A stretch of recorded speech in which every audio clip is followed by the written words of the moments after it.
Ma femme a choisi le plan de son frère plutôt que notre famille. Maintenant, j'élève 3 enfants seul après que la vérité soit sortie. J'ai 31 ans, je suis complètement perdu en ce moment et j'ai besoin de prendre du recul. Ma femme, 28 ans, et moi sommes ensemble depuis 10 ans, mariés depuis 7 ans. Nous nous sommes rencontrés à l'université quand j'étais en dernière année et elle en deuxième année. Elle étudiait l'administration des affaires, mais a abandonné sa dernière année lorsqu'on a découvert qu'elle était enceinte de notre première fille. Nous avons décidé ensemble qu'elle serait une mère au foyer, car les frais de garde d'enfants étaient presque équivalents à ce qu'elle aurait gagné dans un emploi de niveau débutant. Nous sommes d'une famille de classe moyenne avec 3 filles, Emma, 6 ans, Lucie, 3 ans, et une autre en route, prévue dans 4 mois. Je travaille dans la vente de matériel médical, et bien que les revenus basés sur la commission soient irréguliers, j'ai toujours réussi à offrir une vie confortable à ma famille. Nous possédons une maison de 4 chambres dans un bon district scolaire avec une hypothèque que nous avons toujours payée régulièrement. Il y a environ 18 mois, ma femme m'a parlé d'une opportunité d'investissement par l'intermédiaire de son frère Diego, qui possède une entreprise immobilière. Il prétendait acheter et revendre des maisons dans des quartiers huppés et promettait un rendement annuel de 12%. J'ai immédiatement été sceptique, car je connaissais l'histoire de Diego. Depuis le lycée, il est impliqué dans diverses arnaques pour devenir riche rapidement qui n'ont jamais abouti. Il avait essayé de tout, du marketing de réseau au trading de crypto-monnaies, en prétendant toujours qu'il allait enfin réussir. Diego adore se vanter sur les réseaux sociaux, affichant des photos de vacances de luxe aux Maldives, conduisant des Ferrari en location et assistant à des événements exclusifs. Mais je savais la vérité, il vivait dans un appartement loué et avait fait faillite il y a 5 ans. Malgré cela, ma femme a toujours idolâtré son frère aîné. Leurs parents sont morts dans un accident de voiture quand elle avait 12 ans et Diego 18 ans, et il l'a aidé à grandir avec ses grands-parents. Elle a toujours été aveugle à ses défauts à cause de cela. Quand elle m'a parlé de cette opportunité d'investissement, j'ai refusé catégoriquement. Nous avions 210 000 $ d'économie, de l'argent que nous avions soigneusement accumulé au cours de cette année en vivant en dessous de nos moyens. Aucun de nous ne vient d'une famille riche. Mes parents sont des enseignants retraités vivant de leur pension, et les grands-parents de ma femme sont décédés il y a des années, laissant seulement leur maison modeste, que Diego a d'une manière ou d'une autre convaincu de vendre pour l'une de ses premières entreprises. Mais ma femme n'a pas lâché l'affaire. Pendant 2 semaines, elle m'a montré des faux témoignages d'autres investisseurs, des relevés bancaires modifiés montrant des rendements, et des plans d'affaires professionnels. Elle argumentait que les rendements sécuriseraient l'avenir de nos filles, paieraient leurs études et nous permettraient peut-être même de prendre notre retraite plus tôt. Après d'innombrables discussions et ces assurances constantes que Diego avait enfin trouvé un succès légitime, j'ai finalement accepté d'investir 100 000 $. Avec le recul, j'aurais dû faire confiance à mon instinct. Pendant des mois après l'investissement, je n'ai rien entendu de concret concernant les rendements. Ma femme mentionnait occasionnellement que Diego disait que les choses allaient bien, mais lorsque je demandais des documents ou des preuves, il y avait toujours une excuse. Les relevés trimestriels qu'il envoyait étaient professionnels, mais vagues sur les rendements réels. J'ai commencé à m'inquiéter, mais ma femme m'a assuré que c'était normal pour les investissements immobiliers de prendre du temps avant de montrer des profits. Il y a 2 semaines, tout a explosé. Diego a disparu sans laisser de traces, et les médias locaux ont révélé qu'il dirigeait un énorme système de Ponzi, volant plus de 6 millions de $ à au moins 50 investisseurs.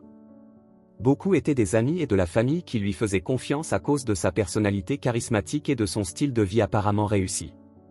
J'étais dévasté, mais cela s'est aggravé. Après la révélation, ma femme a eu un effondrement total et m'a avoué qu'elle avait secrètement investi 75 000 $ supplémentaires sans me le dire. Elle avait pris l'argent petit à petit sur 6 mois, toujours après que mes gros chèques de commission arrivent, pour que je ne remarque pas immédiatement les retraits. Elle prétendait que Diego l'avait convaincu que l'entreprise allait se développer de manière exponentielle et que les premiers investisseurs feraient les plus grands profits. J'ai du mal à traiter cette trahison. Nous avons perdu 175 000 $, presque toutes nos économies. Cet argent représentait des années de planification minutieuse et de sacrifice. Il était destiné à l'éducation de nos filles, à notre retraite et aux urgences. Le système de commission de mon travail signifie que certains mois sont beaucoup meilleurs que d'autres, et nous avions besoin de cette sécurité pour les périodes difficiles. Ma femme pleure constamment, mange à peine, et me supplie de ne pas la quitter. Elle prétend qu'elle croyait vraiment dans l'entreprise de Diego et qu'elle essayait juste de sécuriser notre avenir. Elle répète qu'elle va trouver un travail après la naissance du bébé et passer des années à me rembourser. Mais je ne peux pas passer outre le fait qu'elle est allée derrière mon dos pour ses 75 000 $ supplémentaires. La confiance est complètement brisée. Je ne lui ai pas dit à quel point je suis vraiment en colère, car son médecin nous a avertis de maintenir son niveau de stress bas pendant cette grossesse. Mais intérieurement, je suis furieux et terrifié. Nous ne pourrons pas nous permettre l'école privée pour nos filles l'année prochaine, des écoles que nous avons choisies spécifiquement parce que les écoles publiques de notre région sont surchargées et sous-performantes. Si j'ai un mauvais mois de vente, nous n'avons rien sur quoi nous reposer. Mon frère pense que je devrais divorcer, disant qu'elle a montré qu'elle ne pouvait pas être digne de confiance avec la sécurité financière de notre famille. La police enquête sur Diego mais nous a dit de ne pas nous attendre à récupérer l'argent. D'après ses relevés de carte de crédit, il a dépensé la plupart de l'argent dans des hôtels de luxe, des jeux à Las Vegas, et des fêtes sauvages.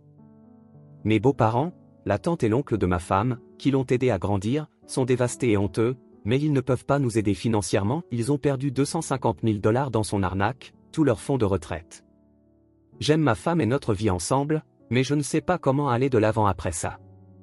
Chaque fois que je regarde notre compte bancaire ou que je pense à l'avenir de nos filles, je me sens physiquement malade. Comment puis-je faire confiance à quelqu'un qui a joué avec l'avenir de nos enfants dans mon dos?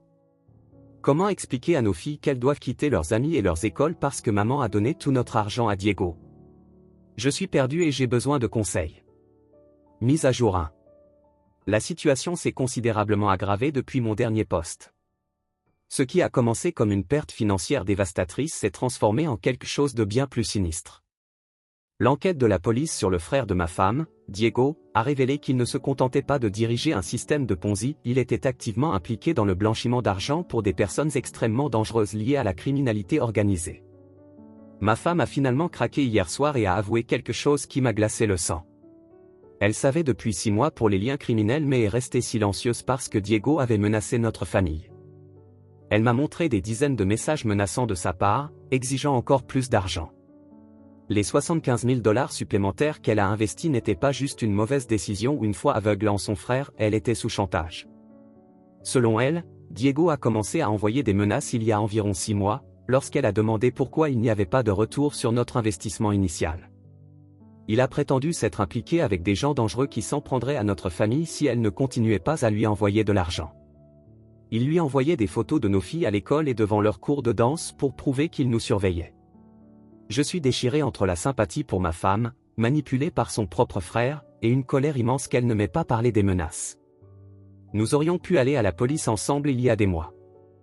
Maintenant, le FBI est impliqué et nous avons dû engager un avocat de la défense pénale pour nous protéger puisque, techniquement, ma femme était impliquée dans le blanchiment d'argent, même sous la contrainte. L'impact sur notre famille élargie a été catastrophique. Mes beaux-parents, qui étaient comme des parents pour ma femme après qu'elle ait perdu les siens, sont complètement effondrés. Mon beau-père a eu une crise cardiaque massive à cause du stress et est en soins intensifs. Ma belle-mère n'a parlé à personne depuis des jours, elle reste assise dans la chambre d'hôpital, les yeux fixés sur le mur. Toute la famille est sous enquête car le FBI ne croit pas que Diego ait pu gérer cette opération seul. La santé mentale de ma femme s'est rapidement détériorée. Elle a été hospitalisée 2 fois cette semaine pour de graves crises d'anxiété. Son obstétricien est extrêmement inquiet pour la grossesse et nous a avertis de la possibilité d'un accouchement prématuré en raison du stress. Elle a été mise au repos, mais elle peut à peine dormir, elle reste allongée, pleurant et s'excusant sans cesse. Je tente de la soutenir à cause de la grossesse et du fait qu'elle ait été menacée, mais je fais face à une colère intense et à un sentiment de trahison. Notre fille aînée, Emma, ne cesse de demander pourquoi maman pleure tout le temps et pourquoi elle a dû quitter son école. Elle regrette ses amis et ne comprend pas pourquoi nous ne pouvons plus lui offrir des cours de ballet. Lucie, notre fille de 3 ans, commence à faire des cauchemars et à mouiller à nouveau son lit. Les médias ont pris l'histoire, et le visage de Diego est partout dans les nouvelles locales. Ils appellent ça la plus grande fraude financière de l'histoire de notre État. Certains de ces victimes ont commencé à harceler notre famille, nous accusant de leur perte. Des gens sont venus chez nous pour réclamer leur argent. Un homme a menacé de brûler notre maison si nous ne le remboursions pas. Nous avons dû changer nos numéros de téléphone et j'ai installé des caméras de sécurité autour de la maison. Mon entreprise a été compréhensive jusqu'à présent, mais mes chiffres de vente chutent car je suis constamment occupé avec des urgences familiales et des réunions juridiques. Je suis terrifié à l'idée de perdre mon travail car nous n'avons plus aucune économie, et les frais juridiques engloutissent la plupart de mes commissions. Les agents du FBI enquêtant sur l'affaire nous ont dit que le plan de Diego allait bien plus loin que ce que l'on pensait.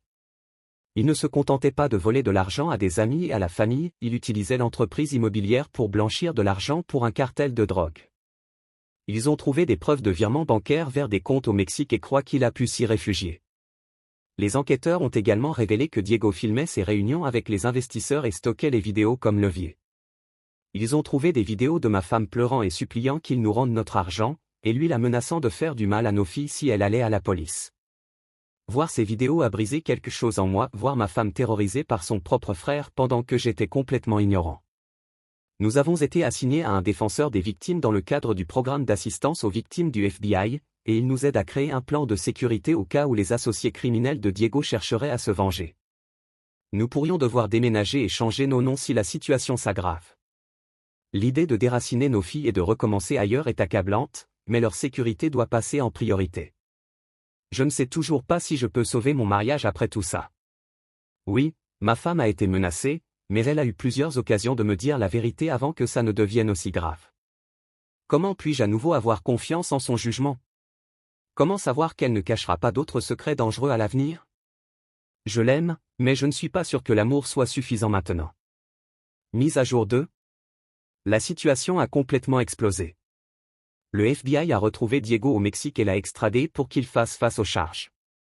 Pendant son interrogatoire, il a révélé quelque chose qui a détruit ce qu'il restait de confiance en ma femme, l'investissement initial de $100 000 n'était même pas réel. Ma femme et Diego l'avaient planifié ensemble dès le départ. Ils ont utilisé notre argent pour payer les dettes de jeu de Diego envers un cartel mexicain. Toute l'histoire de la rénovation de maison et des retours de 12% a été fabriquée pour me convaincre de libérer l'argent. Lorsque je lui ai confronté avec cette information, ma femme a finalement tout avoué. Elle aidait Diego à cacher de l'argent et à mentir aux investisseurs depuis des années, même avant que nous soyons mariés. Apparemment, tout a commencé quand elle était à l'université. Diego lui demandait de déposer des chèques sur son compte ou de recevoir des virements bancaires, prétendant que c'était pour ses affaires légitimes. Au fil du temps, elle s'est enfoncée dans ces arnaques, l'aidant à créer de faux documents commerciaux et à mentir aux investisseurs potentiels. La partie la plus dévastatrice a été d'apprendre qu'elle savait dès le début pour ses liens avec le cartel. Les menaces qu'il a faites il y a 6 mois n'étaient pas nouvelles, il utilisait des tactiques similaires pour la maintenir sous contrôle pendant des années. Elle a dit qu'elle voulait se sortir de cette situation plusieurs fois, mais qu'elle avait trop peur de ce que Diego et ses connexions pourraient faire. J'ai déposé une demande de divorce hier. Je ne peux pas rester marié à quelqu'un qui m'a menti pendant toute notre relation. Chaque souvenir que j'ai de notre temps ensemble est désormais terni. Pensait-elle aux arnaques de son frère lors de notre mariage? L'aidait-elle à blanchir de l'argent pendant qu'elle était enceinte de nos filles? Je ne peux pas arrêter de penser à tout ça. Mon avocat pense que nous pourrions récupérer de l'argent grâce à une procédure de confiscation des biens civils, mais cela pourrait prendre des années. En attendant, j'ai dû emménager chez mes parents car nous ne pouvons plus nous permettre notre maison. Mes filles partagent une chambre maintenant, et Emma continue de demander quand nous pourrons rentrer chez nous. Ma femme vit chez sa tante sous assignation à résidence avec un bracelet électronique. Sa grossesse est désormais à haut risque en raison du stress, et ses médecins la surveillent de près. Malgré tout, je m'inquiète toujours pour elle et pour le bébé, mais je n'arrive pas à surmonter sa trahison. Le FBI pousse ma femme à témoigner contre Diego et ses liens avec le cartel. Si elle coopère, elle pourrait éviter la prison, mais elle aura besoin d'une protection des témoins. L'idée que mes filles ne revoient peut-être jamais leur mère me brise le cœur, mais peut-être que c'est plus sûr ainsi. Certaines autres victimes de Diego ont déposé une action collective contre tous les impliqués, y compris ma femme. Les avocats disent que nous pourrions devoir payer une indemnisation pendant le reste de nos vies. J'ai dû engager un comptable judiciaire pour prouver quels actifs ont été achetés avec des fonds légitimes par rapport aux fonds frauduleux. Mes beaux-parents ont cessé tout contact avec ma femme. Ils la blâment pour l'attaque cardiaque de mon beau-père et pour leur retraite perdue. La famille est complètement brisée. Le seul point positif est que mes filles sont trop jeunes pour comprendre pleinement ce qui se passe. Je n'aurais jamais imaginé recommencer à 31 ans, vivre chez mes parents et faire face à la ruine financière. Mais au moins maintenant je connais la vérité. J'espère juste que mes filles pourront me pardonner un jour de ne pas avoir vu les signes plus tôt. Astérisque astérisque mise à jour 3, astérisque astérisque. Le divorce est final. Diego a accepté un accord de plaidoyer et purge une peine de 15 ans de prison fédérale. Ma femme a reçu 5 ans de probation pour avoir coopéré avec les enquêteurs, mais elle a perdu la garde des 3 enfants. Le juge a cité son implication dans des crimes financiers et le danger qu'elle a fait courir à nos enfants en traitant avec des criminels dangereux comme les principales raisons. Elle a accouché il y a 2 mois de notre plus jeune fille, Sarah. Après une évaluation approfondie, le tribunal m'a accordé la garde complète des 3 filles. Ma femme a des visites supervisées 2 fois par mois dans un centre agréé par le tribunal. Le bébé ne s'est pas du tout attaché à elle, ce que l'évaluateur de la garde a dit être courant dans ces situations. Le FBI a réussi à récupérer une partie de l'argent sur des comptes offshore, environ $30 000 de nos $175 000 initiaux. Le reste est parti, dépensé pour les jeux de Diego et son mode de vie extravagant. Nous sommes toujours cités dans plusieurs poursuites d'autres victimes, mais mon avocat a réussi à négocier un plan de remboursement raisonnable basé sur mes revenus. J'ai vendu notre maison et déménagé dans un autre État pour échapper à l'attention des médias et recommencer.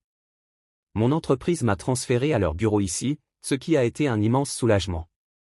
Les filles s'adaptent à leurs nouvelles écoles, bien qu'Emma ait encore du mal à se faire des amis. Elle suit une thérapie 2 fois par semaine, essayant de comprendre pourquoi sa mère ne vit plus avec nous. La famille de ma femme s'est dispersée. Sa tante et son oncle ont déménagé en Floride, incapables d'affronter la honte dans notre communauté.